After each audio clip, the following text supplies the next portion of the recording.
ওই যে ওখানে আছে, ওই দেখো দেখো প্লেটের তলাটা খাও।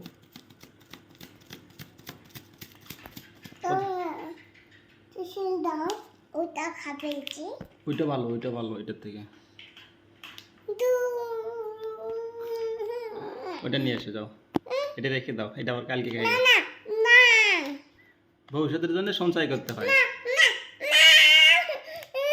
আম্মুর কাছে যাও, আম্মুকে বলো।